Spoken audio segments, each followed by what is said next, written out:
You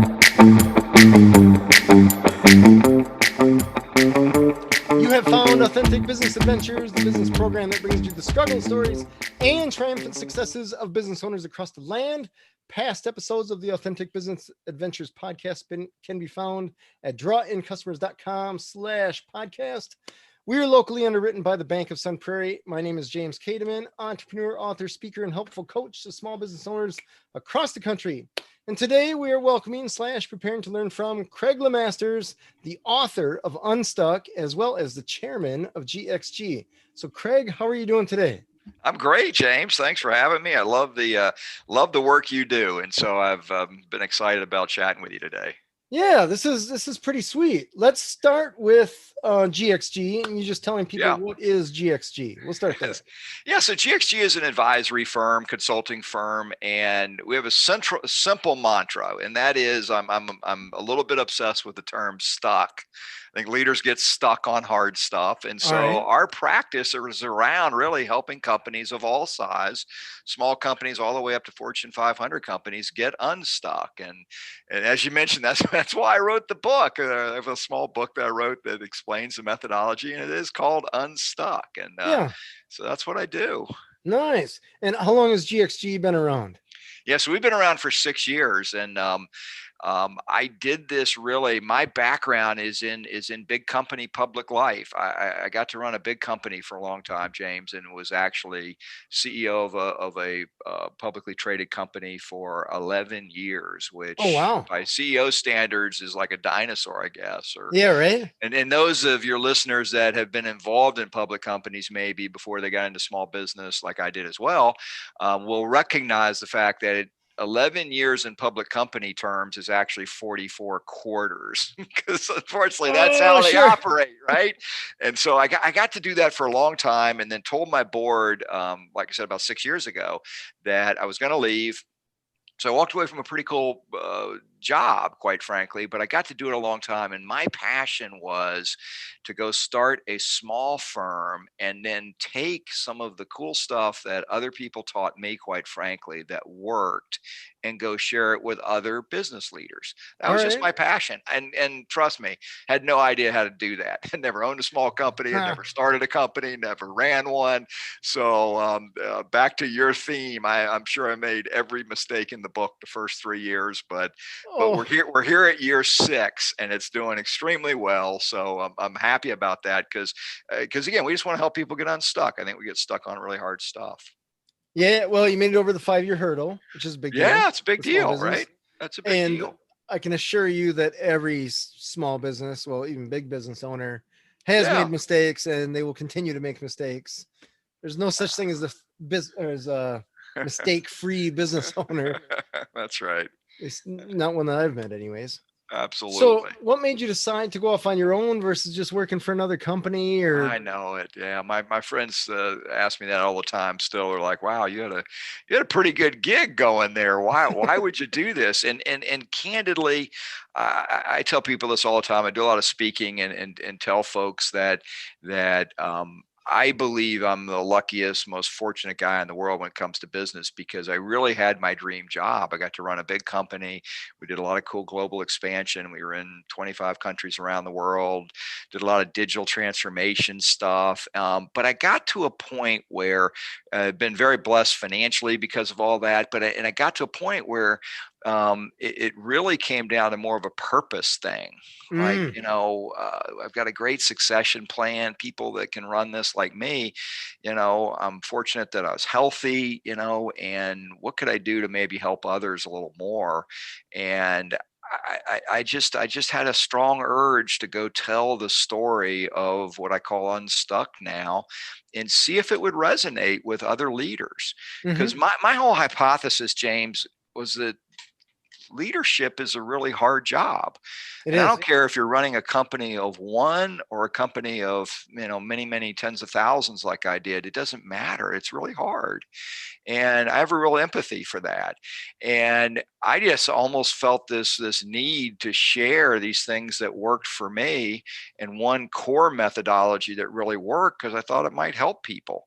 And again, that's, again, is that the smartest business move? Is it smartest? I don't know. That didn't really matter to me. I just felt like it's something I just want to tell the story. And it started super slow. You go out into any industry. I mean, consulting's been around since the beginning of time, Right. literally. Right. And all of a sudden I'm out there going, hey, there's a whole different way to think about this. There's a whole different way to learn. There's a whole different way to solve problems. And, even people that were pretty close to me were like, okay, but, I'm used to doing it this way. So Right. it was a really slow grinding start, like you said, like most of us go through. But that's okay because I believed in it. But that's why I Mhm. left. That's why I did this. And I got to tell you, I can say now at the 6 year mark, it's been a blast. Even when we were just going slow and trying to convince people to try it and Mhm. building and all that good stuff. I mean, you'd say it's easier now, a little bit on the backside when you're growing pretty well Mhm. and it's working. But I think it was fun even in the grinding part is because uh, the people that joined me believed in it like I do. And but that's why I left. That's why I'm doing it. Nice. That's fair. I can completely understand just from my business coaching practice. Yeah. It's fun. It's Yeah. fun. There's nothing cooler, or not many things cooler, especially legal ones. When you see a business owner that you talk to and you see their business. I just passed one on my local travels here the other day. Yeah. I helped coach a woman that she was putting together a retail store for hemp and all that kind of stuff as it becomes more Right. legal. And she was actually up and rolling. And I'm Nice. like, that's super cool that she Yeah. went from corporate job, good pay, 8 to 5, clock out at 5 o'clock, super tons of vacation, benefits, blah, blah, blah, all that stuff. It's like, Right. that's too easy. Let's go Yeah. start her own gig. Isn't that Retail. great? And good for you. That's why I love your work because you obviously share a lot of knowledge with people through this format and Mm-hmm. wisdom with people. But then you're also, really digging in and coaching and really helping people figure stuff out. Mm-hmm. And I love that because I'm a big fan. We all need that. Yeah. And it is, I mean, when you're in the corporate world, which of course I grew up in, and I mean, I spent 27 years doing that, just Did 11 you years as a really? CEO. Yeah, I was 27 years literally with the same company Whoa. and got to be CEO for 11 years. Now we've changed a lot. We bought a lot of companies and then were bought. So it's a lot of different entities, but the same core organization for a long time. And so that's kind of what, I knew and what I did. And what's fun is when you go out of that and get into the small business world and do what you were just describing.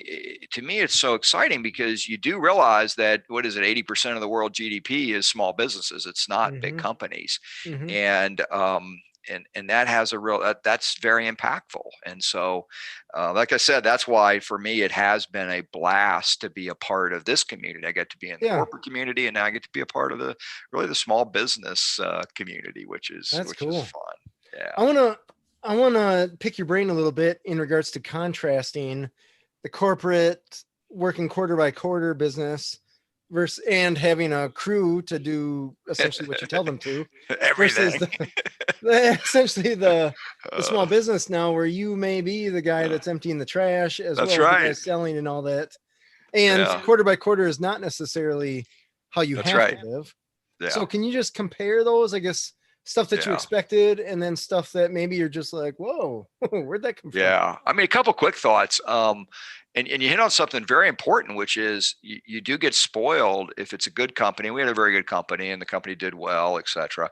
And quite frankly, you do get kind of spoiled because you can afford a lot of sort of amenities and Mm-hmm. a lot of support, a lot of staff, a lot of people, and hopefully you're doing it efficiently. But it's a pretty good deal. And the challenge is you don't really know that until you don't have it, like most Right. things in Don't know life. what you got till it's Yeah, gone. until it's gone. And then all of a sudden, I started down this path and you hit the nail on the head. You kind of look around and you're like, okay, somebody's got to turn the lights off. Somebody's got to, take the Right. garbage out. It's got to do all this stuff. And and so that is a change. Let's not kid ourselves. And I tell friends that are doing this kind of thing, and I think COVID has driven a lot of this, quite frankly, something maybe we should talk about. But COVID did drive a lot of corporate people rethink and maybe go in to do their own thing. And I've seen a lot of that. Really? But Okay. yeah, but with that said, I think that's a very real thing that I would say is a big change. Now, for me,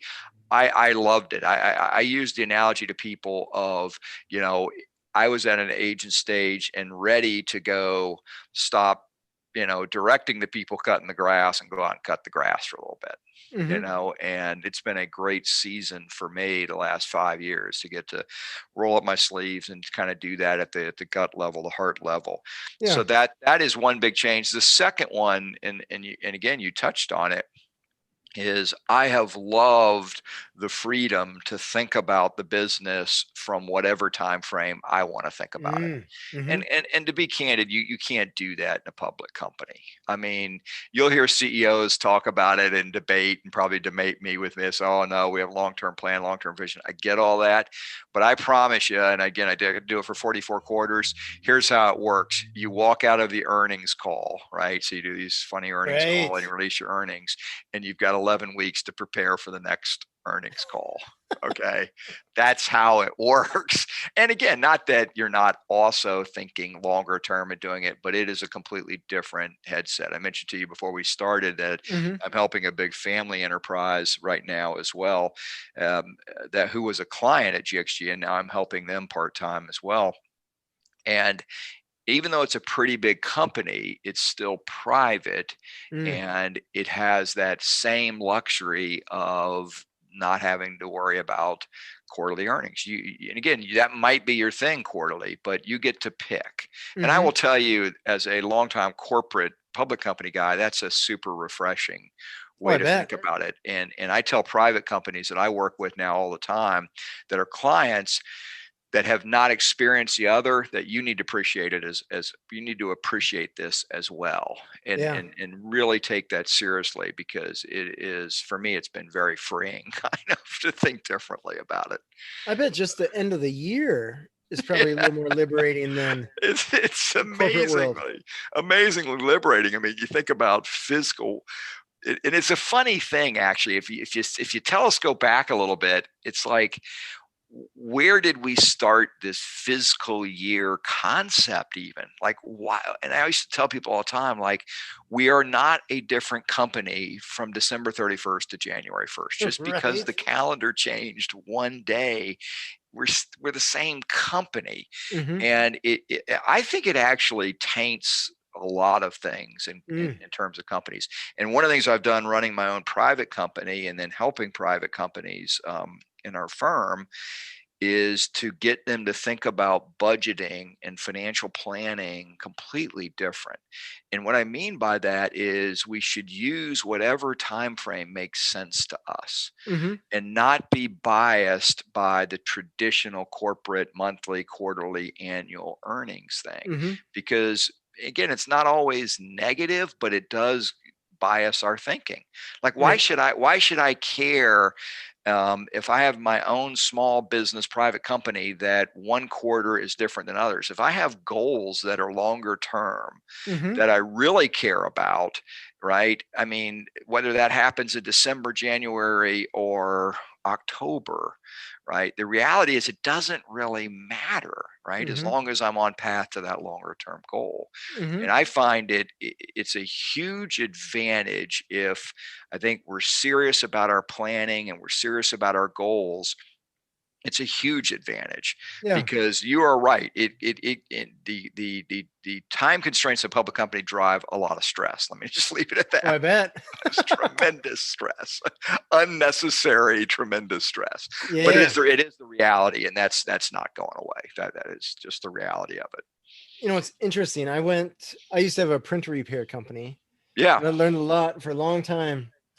I learned a lot when you go into these offices, and I can remember going into a decent size, it was a health care type facility. Right. And in the vestibule Yeah. between the outside door and inside door, Yeah. Yeah. they had their daily stock price that was Oh updated yeah. every hour.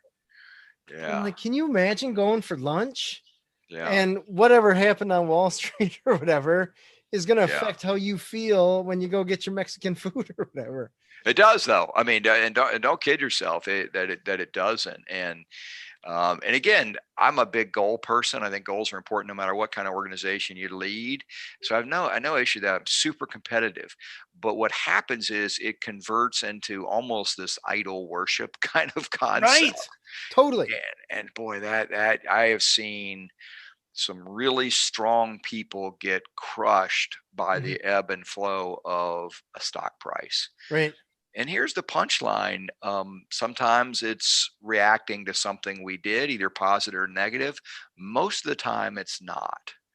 So if Right. you think about it, now we've got a metric that you have some control, but not a lot of control over, quite frankly. We think we do. Right. I would bet it's in the And neighborhood of 10%, maybe. yeah, and then it's kind of ruling your life. That's not a great life if you get there.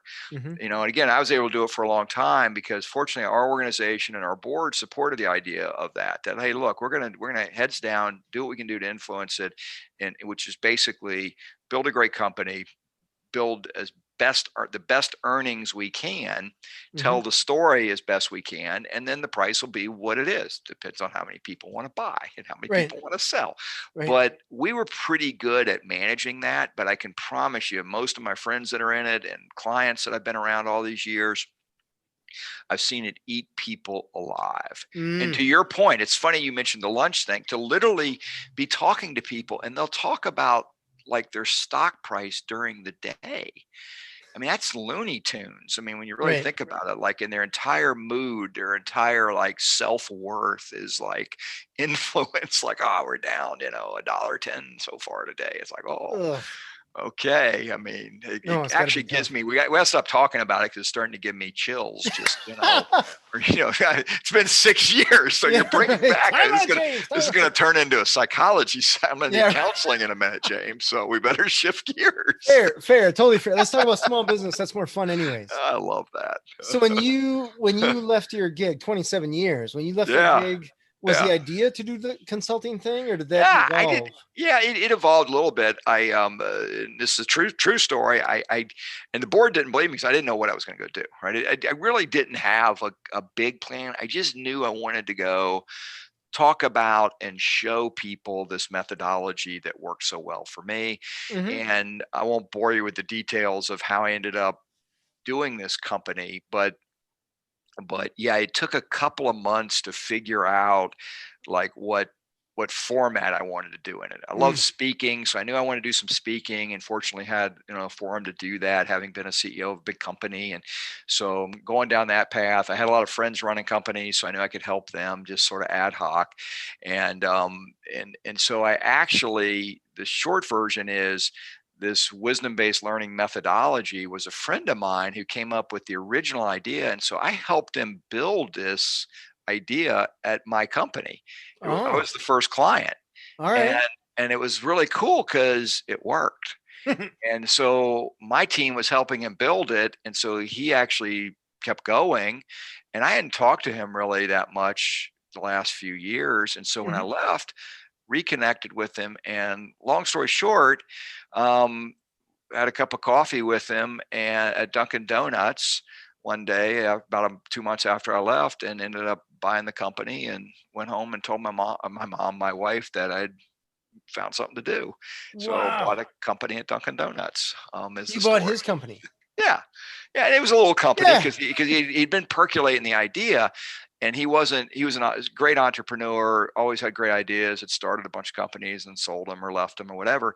And didn't really know what to do with it because he didn't went into scaling it so much. So yeah, so I thought, you know what? I'd help build the idea out. I thought we could take the idea and actually make a company out of it. And yeah, Wow. so I liked it. Who was the guy, the shaving company guy, that I liked the product so much that I bought the company. So it was kind of that kind of deal. Oh, really Remember that? Remember, I interesting. don't know if you remember that. You're probably too young to remember that, but I think it was Gillette, the guy that I think he Oh, bought I think I Gillette. remember And commercials like that. yeah, Yeah. the commercial, and oh, I liked it so much about the company. So it's kind of the same thing. All right. And but the backstory is that it was perfect timing because, I mean, here I'd been running a big company all these years, and now I have 4 kids. 3 were grown and out of college, out of the house, and we have a high school daughter at the time, so she's still at home. And of course, I go from doing all that, and all of a sudden, I'm at home with my wife, who's a radiologist, so she works at home, and my daughter, and and after about a week, they had a little meeting with me and said, "Look, here's the deal. You know, you've been running this company, you've been traveling, doing all this stuff, and now you're like home all the time, just kind of watching us do our normal routine, Oh, and you keep offering to help in air quotes, and we're okay. It was just a nice way to say you got to find something to do because you're driving us crazy." all right. So that's why I have a cup of coffee, and then actually we had some construction going on at our house, and these guys were working in the backyard every day with bulldozers and all kinds of cool stuff. So I started going out there, and I'm literally sitting in the backyard watching them. And true story, I go to the construction forum because I'm super fascinated in this stuff, know nothing Yeah. about it. So I started asking him questions, and finally he asked me, he's like, "Hey, what are you doing here, by the way? We've never really seen you here. You travel all the time." I said, "No, no, I just retired from public company life. I'm figuring out how I want to help other people." And Hmm. he's like, "Okay, great." And so finally one day I went back there, and I'm just sitting in my chair watching him. And so finally I asked him, I said, "Hey, is there any chance I could like drive around with you during the day and just sort of see what you do and see how these guys?" And the guy looked at me and he was great. He says, "No, I don't think that's a good idea." He's like, Oh, I was like, that sounds like an awesome idea. you really need to go find something to do." Get So a anyway, job. it's a long story, but that's how I ended up. And I think a lot of this stuff is fate. And I bump into this guy. We have a cup of coffee, and I bought it. So that's how I ended up starting GXG. Is again, sort of the shell was there, Yeah. and that was almost 6 years ago. And then we were off to the races. So you guys figured out price and all that kind of stuff over a cup of coffee? Yeah, pretty much so. I mean, it took a little bit of negotiation and back and forth, and we came up with a pretty cool plan. I'm sure a lot of your listeners have been through this, where um, he wanted to stay for a while, so we became partners. So I bought half the company, and we were partners for about a year, and then he wanted to retire. So then I bought the other half of the company, which actually worked pretty well because it gave a chance to transition. Yeah. Um, he had gotten some of the original clients, and so it was a pretty cool way to do it. Hmm. And but I will tell you, I mean, and again, you've probably been through this. You've had so many businesses, James, that partnerships are hard. I mean, Well, yeah, everybody it's a tells you relationship. that. Yeah. And yeah, so that was good timing for us. I mean, we did that, like I said, for maybe a little over a year, and then it was great timing because I was ready to really grow the thing and take off, and Yeah. and he had some other interest, and so it was actually worked out great. I bought him out, and then so for 5 years, then I've been basically the sole owner for 5 years, and yeah, and You then we're can really launch. and we were able to move at some really a cool pace, and we've done that. And back to what we said earlier, without the quarterly earnings kind of pressure stuff, I can also, on the positive side, um, and I'm sure you've seen this, you can go at whatever pace you want to go. And Yes. and I tend to Hmm. move pretty fast. And one of the things that I found so freeing was I could meet with my small team at the time, and we could make a decision and just go start doing that in the afternoon. We could build Yeah. a new version of our product. We could change our price points. We could do some new marketing, and didn't have to go through layers, didn't have to go to a board for approval. Hmm. It's a little daunting at first because some of that you start to get comfortable with, right? It's a Right. little bit of a security blanket. But for me, it was just so much fun. It's like, wow, we actually get to go kind of do this tomorrow.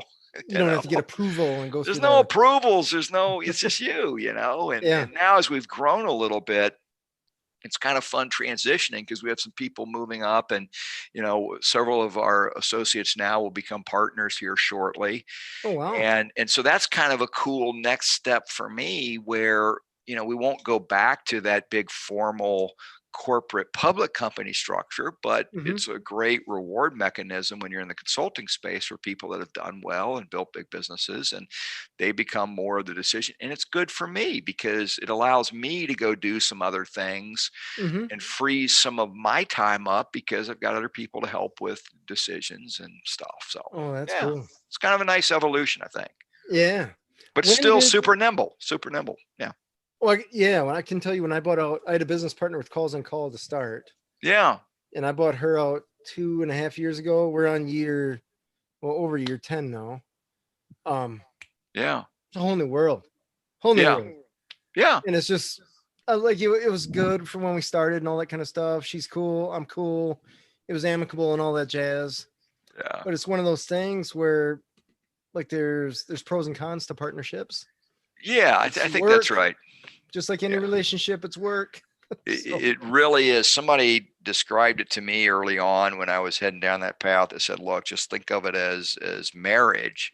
yeah, And I'm like, "Wow, somebody I'm 34 years in marriage right now, so that's a pretty important topic to me."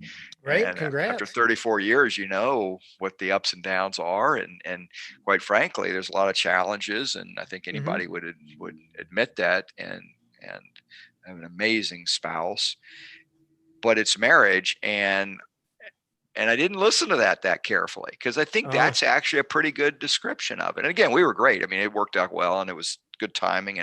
But I mean, how many people do you know in your practice and your work that partnerships have ended very badly? I mean, it's a a pretty high lot more, percentage, right? more than I ever expected. It's pretty high. I mean, I don't know Yeah. what the numbers are, but just anecdotally, I know people, or at least my friends, I mean, most in, not just in, but in very badly. Hmm. So I do think it's something to be very, very aware of. And the ones I've seen work have been truly complementary partners Right. that almost do completely different things within the partnership. I have actually a really good friend who got into the healthcare space in a partnership with a friend of his. Hmm. And I really spent time with them because I was worried about them. I'm like, hey, those are great friends, and this can be really hard. And they told me the story, and they've actually done it. They have almost completely different skill sets. All right. So it's just complementary. And but that doesn't happen often, right? Again, I don't No. know your situation, but that's but I was very grateful that ours ended the way it did. And then it's been, like your experience, very fun to be able to just go at the pace. And again, after 5 years of that, I'm looking forward actually to this next season. We'll start Hmm. to have some partners that have come up through the company, so they can take on quote partnership roles, Right. but won't have to cede operating control yet, Right. because I'm not ready for that. So you can then No. decide how you bleed that in, so to speak. Right. That feels a Yeah. lot better to I me. think with partnerships, what I did, I mean, looking back, right, hindsight being Yeah. 2020, Yeah. with that partnership, we didn't necessarily have defined roles. Right. So there Right. was either a little bit of overlap or there was just stuff that didn't get done.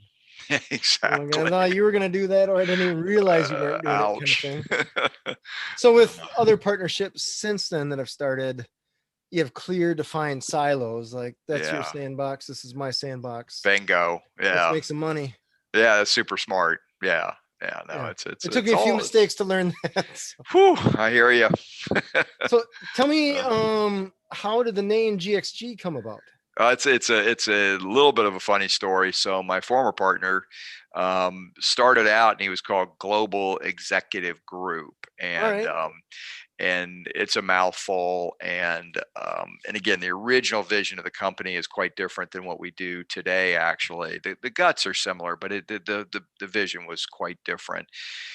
And but what's funny is I always think names and branding. I love the topic, and it's always, I think, just a really fun topic. And I've Yeah. always found that you kind of know when if your name's not resonating when the marketplace gives you a new name.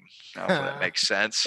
So Yeah. Global Executive Group is such a mouthful, and it sounds a little clubby and like a exclusive thing, which is kind of what he wanted, actually. And I didn't. I mean, I just want this amazing wisdom-based learning for people to use it and know about it. So what happened was clients started truncating it for us. So they started just somehow calling us GXG. It just sounded like GXG, Oh, all right. literally. And so it got more and more traction. So when I bought the firm, I actually, because people were just calling us GXG, and we had all these great, clients. So we just changed the name to Oh, that's GXG. awesome. So the real answer, James, is it means nothing. So It's just That's all right. GXG. That's all right. And we've debated the last even year as we've kind of grown and it's all working, I guess you could say now pretty well, about changing the name again to something that's meaningful. And I'm biased on the whole Unstuck concept because that's Right. kind of what we're known for, is this Unstuck methodology, this wisdom-based learning. Yeah. And so I keep threatening my team that we're going to change it to Unstuck Consulting, and they think that's just horrible. So Really? I don't know. I thought it's cool. So back me up on this on the air so I It's can play it for memorable. my team, right? I mean, otherwise people are going to be like, "What's that company with the 3 letters? It is What is the IBM, GXG? AIG, ABC, RCA." It's so Ah, funny. So yeah. anyway, that's how we became GXG, and at least for now, that's who we'll be, and All it right. works fine. Yeah, that's We've got a nice little brand in sort of our swim lane that we play in and that we appeal to.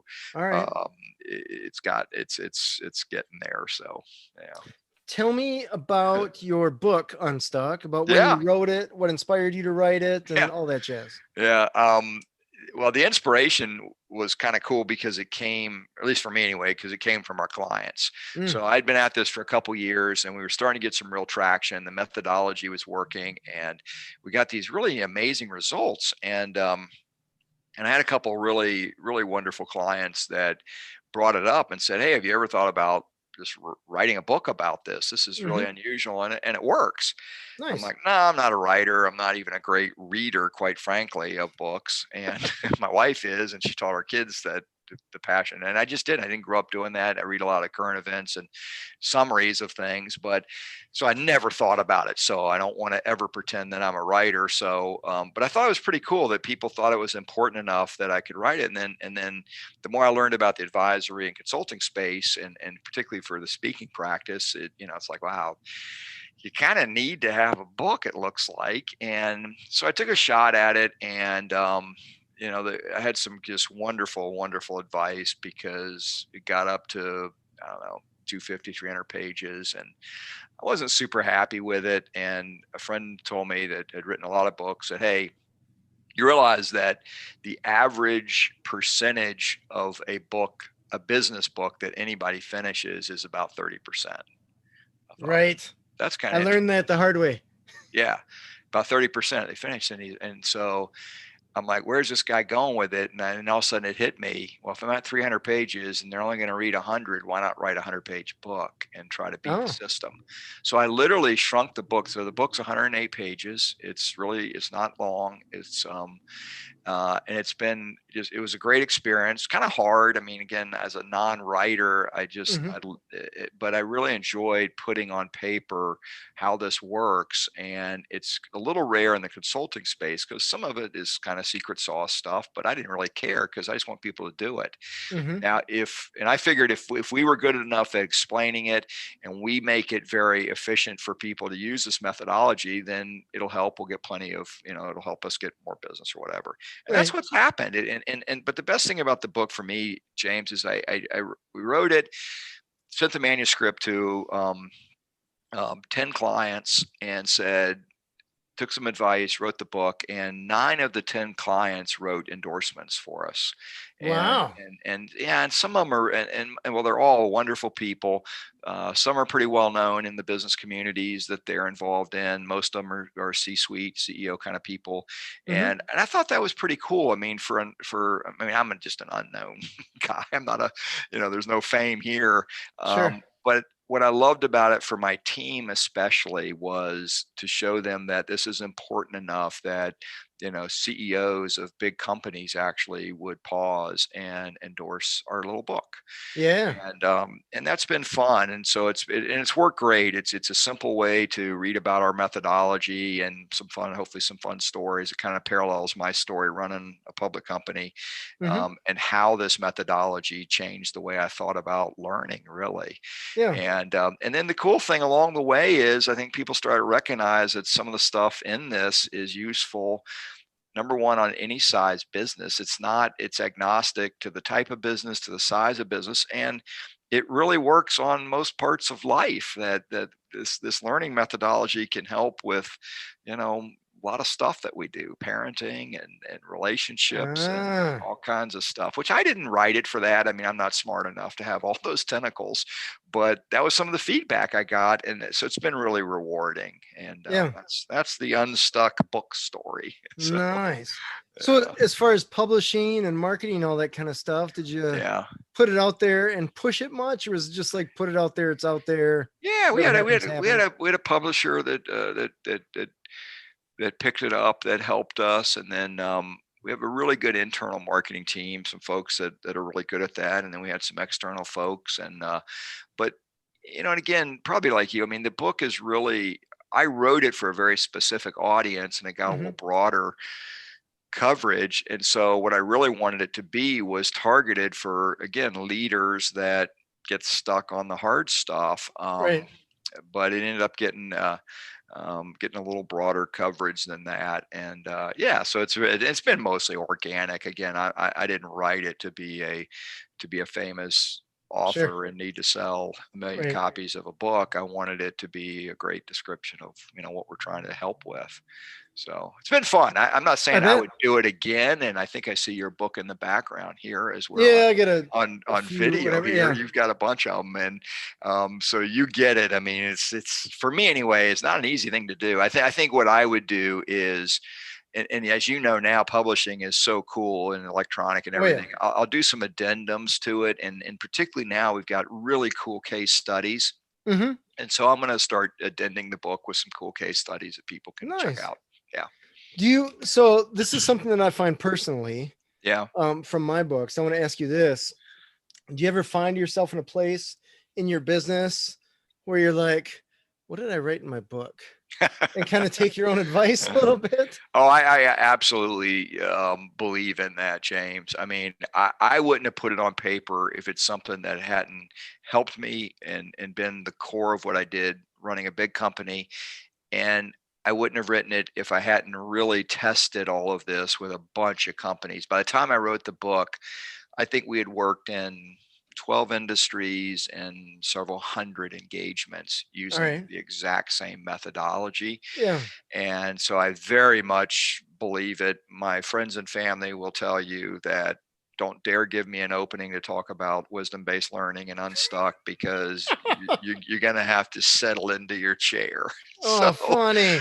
because I believe in it, and I just think that's what we should do if we're passionate about things. A good friend of mine told me this the other day, and I think it's great small business advice, is that one of the ways that you can tell if you really believe in what you're doing, I don't care what the product or service is, but if you really believe in it, it should be nearly impossible for you not to tell somebody about it. You Oh, very you good idea. you should be dying to get up every day and running out the door to go tell people your story. Hmm. And I can honestly tell you that's how I feel about it. I mean, Oh, that's awesome.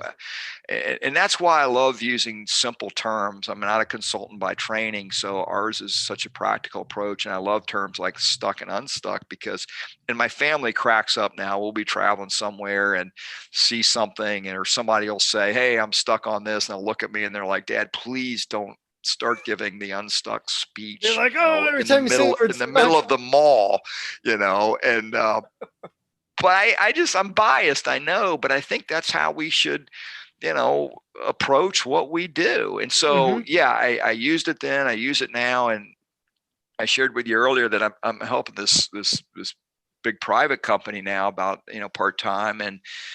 And somebody asked me the other day, it's like, wow, you kind of have two jobs now. I'm like, yeah, I'm the luckiest guy in the world. I still have, I'm still chairman at GXG, and I get to help this other company.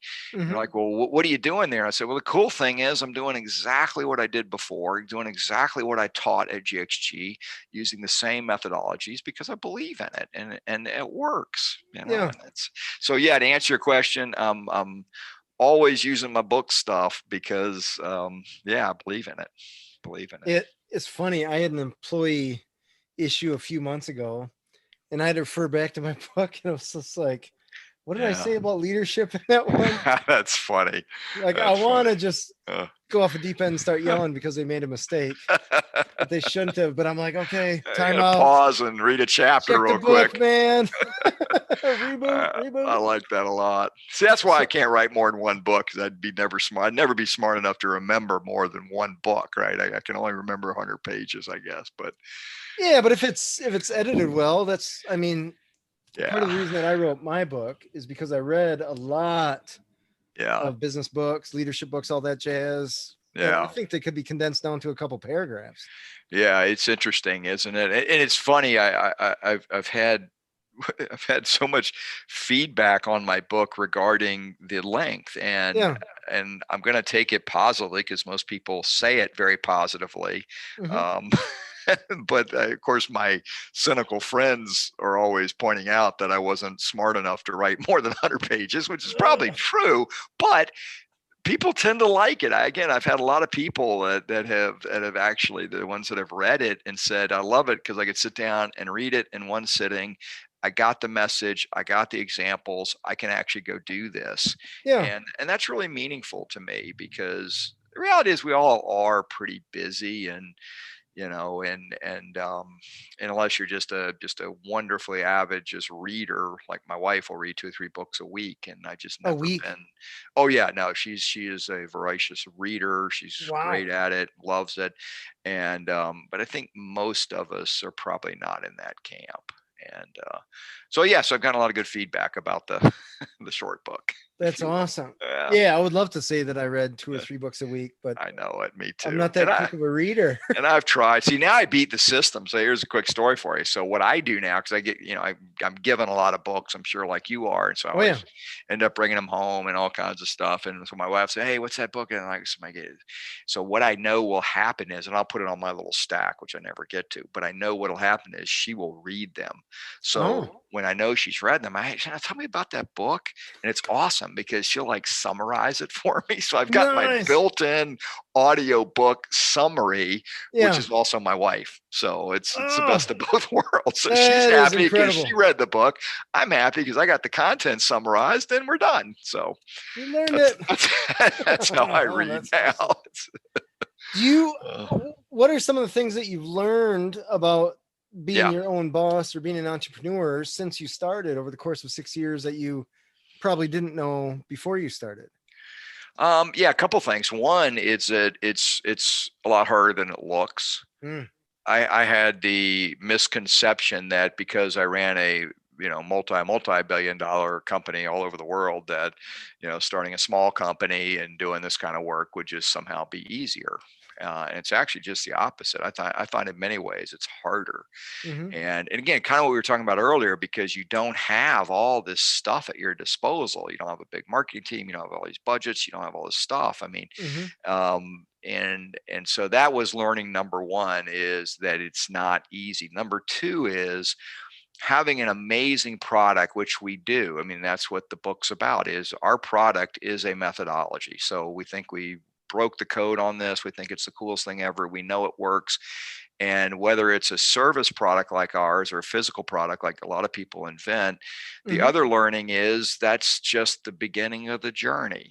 Mm, And if you're in the consulting or advisory space at any level, the hardest part is building the pipeline into whatever client you're trying to work with, right. right? I mean, that's kind of 101 stuff. Hmm. But guess what? As a small company, that's different than as a big company. Because Hmm. again, you don't have a brand. You so graciously pointed out that no one's ever heard or cares about GXG, and you're right. Right? That's my summary I of don't know what if I you were worded it saying. like that, I but I just get it. summarize as my paraphrase, but Sure. it's fair, and it's true, right? But that's true for any new small business. Totally. So that's what I mean by it's hard. Hmm. So what do? Well, you've got to learn quickly, and this is the curve we went through for about 2 years. It's like, okay, that's why advisory firms never scale, because they Mm, quit. They quit. You just quit. Now, I happen to be completely obsessed with Angela Duckworth's work on grit. And if your audience has never studied grit, if you've hmm. never read Duckworth's research, go buy the book and read it. I Yeah, used to, I got that book over here. Very yeah, good I book. read it. I read her papers back way before she wrote the book, started Oh, studying grit. it's, in my opinion, I actually do some talks on it now on a version of it. Number one correlator of quote success that I have found across any metric. So the good news is I was obsessed with this before I started my own company. And I would say that's the single biggest thing that I learned is Mm-hmm. that it's important in a big company. It's important across anything you do. Mm-hmm. But as a small business owner, there was nothing more meaningful for me than to be pretty high on the grit scale, hire people that are high on the grit scale, and you can improve your grit score, teaching people how to improve it. And I can say that my original team, most of my original team is still with me. And as we've grown, that core team is there because they moved up the grit scale. That's my Oh. single biggest learning, because it ain't easy. There's nothing easy about it that I found. Anyway, I know some people get lucky and they start something and it just flourishes. But when you're in the advisory space and you got to go start creating big relationships with all Mm-hmm. sizes of companies, convince them that this new thing works, and then have them try it, get paid for doing it, start to get repeat business. You know the drill. Oh All yeah. of these things, that takes a couple of years to get that kind of traction. Yeah. Years and And dollars. Yeah. you got to invest some money, and so it's very easy to give up. Mm-hmm. And I'm very grateful for the, again, really learning the grit stuff way before I needed it. Before I really needed it the first few years of doing this. Yeah. So those have Interesting. been some of my really big learnings, at least the first 4 or 5 years I've been doing this. Yeah, that's huge. Yeah, That's huge. very You fun. remind me of a guy. I got a father of a buddy of my kids, and he Yeah, works at Pepsi. yeah, And through all this going on, he's trying to resell, I guess, restaurants or yeah, get them back online yeah. with his product. Yep, And he was joking because these guys they're having a rough time yeah, financially because they're trying to recover out of this thing. And yeah. he's like, "Where are you gonna go? RC Cola?" That's And like, funny. I was frustrating because from like he's Uh, coming from corporate, yeah, standing behind the brand kind of thing of Pepsi, yeah. and I'm like, "What's wrong with RC Cola?" As a Nothing small wrong. business owner, Nothing at all. I'm like, That's "Hey, have a right. little bit of leverage, man." I don't know if people it, walk out of restaurants because they don't uh, have whatever cola they're after, but isn't that funny? it was interesting. But it is true. And I've enjoyed being on the other end of that, because I was one of those guys. I mean, Yeah. my company in the space we played in, we were the brand. We were a really good company, and so I enjoyed the luxury of that. So it's fun for me. And if you think about the consulting space, particularly the big 3 or 4 firms, I mean, Bain, McKinsey, BCG, these are some of the smartest people on the planet. Got an amazing business model. I Hmm. don't particularly love it. That's why I started this, because I think there's a better alternative. But I can tell you, when the first 2 years and you walk in and it's like, well, we're right in the middle of a Bain study. And like, yeah, but hear us out. Here's why this is a Right. whole different approach, different whatever. That's a very real thing. I mean, the Hmm. 800-pound gorilla concept is very real. Now, the Yeah. cool thing is, it is the bigger they are, the bigger they are, the harder they fall kind of Hmm. thing. Hmm. Our best clients today, I can tell you, are people that have been through traditional consulting and Oh, tried the little perfect. guy's methodology, and then they never leave us. We literally, one of the things that I'm most proud of our team for is, um, in the 5 years we've been doing this, we've not had one client leave, and our engagements are very short term. They tend to take about 3 or 4 months. So we Okay. still have all of our clients have never left, and they've all done more work with us, and that's Oh. pretty cool, because that's very unusual in the advisory space. Hmm. And I think part of it is because of the grittiness that you have to get whatever your product is going against, quote, the big guy, right? The Right. Pepsi versus RC Yeah. is a great example, James. But once you break through that, the confidence it gives your team is incredible. I mean, it's incredible. And you Right. do feel a little bit like this is real because it got tested by the big guys. Hmm. And that's pretty cool. Um, so, Yeah. You beat Goliath. so the RCs hang in there. That's what I Yeah. say. Read the grid book. Yeah. Something Read like that. Unstuck, but I mean, read the grid book also. So Yeah. Yeah. it's, Grit was an interesting book. I remember it's watching super her. I think cool. she had a TED talk, right? Yeah, she did a TED talk. That's when she kind of came. She was a researcher, and when I found it, it was amazing, because it was just research papers and Mm-hmm. data. And I love data and stuff. Because what I was trying to solve for, a quick story, was that our company was doing very well, and I was having trouble explaining why we were doing so well. It was a really hard time. Oh, And that was more frustrating for me. It's actually easier, I think, as a leader when things are going poorly to figure out and explain that than it is often when things are going really well. So I was interesting. trying to figure it out. And so I finally bumped into this. I was on a plane and I was just reading stuff and articles, and I'm like, wow, what is this grit thing? And then I realized you could measure it. You can do this grit score test. And I Mm-hmm. thought, wow, that's interesting. Maybe that. And I went and tested my senior leadership team. And as a group, we were off the chart on the grit score. Very In a good diverse way. team in a good way. Yeah, we were Okay. very high grit score. And all of a sudden it was like, wow, that was the secret sauce. It wasn't just our product or we were smarter than people. It's probably just the opposite. But we had a super high grit score. And I Sure. thought that's the difference. And so I started studying it and really working with it in different ways to incorporate it into, and I still use it today. I mean, I build teams around it. Yeah, it's just a big part of it. Used it in parenting, all kinds of different Interesting. ways to use Did it. you have your Yeah. wife take the test? Yeah. My wife, my family, they're all into the grit score stuff. All And right.